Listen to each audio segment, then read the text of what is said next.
Les changements climatiques ont imputé une bonne partie du développement de nos pays.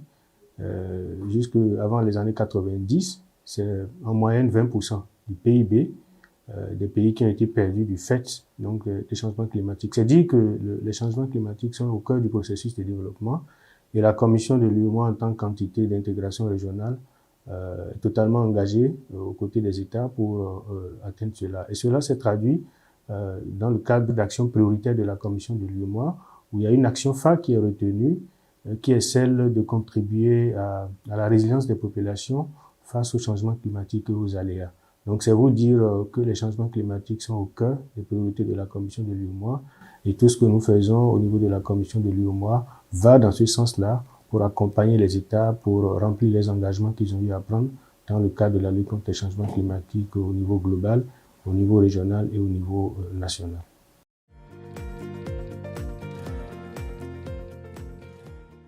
Nous sommes déjà dans l'action aux côtés des pays. Et dans ce cadre, la Commission a eu à accompagner un vaste programme de lutte contre l'ensablement dans le bassin du fleuve Niger, où nous avons travaillé sur des milliers d'hectares pour récupérer des terres qui ont été mises en production et donc qui permettent de relever un peu les moyens d'existence des populations. Et quand on descend un peu plus vers la côte, vous avez de façon triviale le phénomène des risques côtiers, qui est aussi une traduction des changements climatiques. Et en la matière, la Commission s'est engagée aux côtés des États depuis plusieurs années maintenant pour essayer de gérer au mieux les risques côtiers. Et comme vous le savez, c'est des phénomènes, notamment les risques côtiers, qui ont une certaine externalité. C'est-à-dire que quand on n'a pas un minimum de coordination au niveau régional, les interventions dans un pays ont des impacts sur d'autres pays.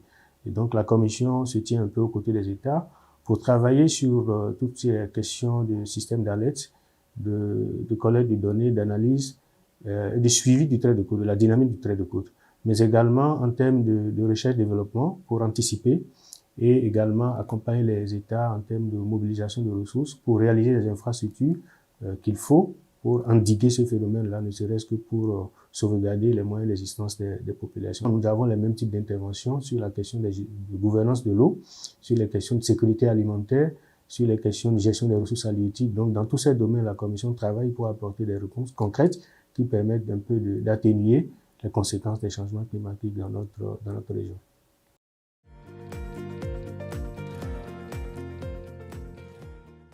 La Commission, à elle seule, ne peut pas mobiliser toutes les ressources et toutes les expertises qu'il faut pour adresser la problématique. Donc, la Commission travaille avec un certain nombre de partenaires, au nombre desquels la BOAD. Et comme symbole de cette collaboration avec la BOAD, vous avez l'atelier qui vient de se tenir, l'atelier qui a permis de réunir tous les points focaux des instruments internationaux de financement, notamment le Fonds d'adaptation, le Fonds vert pour le climat, le Fonds pour l'environnement mondial, également des experts des ministères de l'économie et des finances. Alors, tous ces acteurs-là ont été réunis ici à Ouaga, 3 ou 5, pour essayer de regarder ensemble les besoins de financement. Dans l'écosystème institutionnel de l'UEMOA, c'est notre banque de développement. Et donc, on doit pouvoir se reposer sur elle pour apporter les financements qu'il faut pour répondre aux aspirations des populations, répondre aux priorités de nos gouvernants pour le développement de nos pays.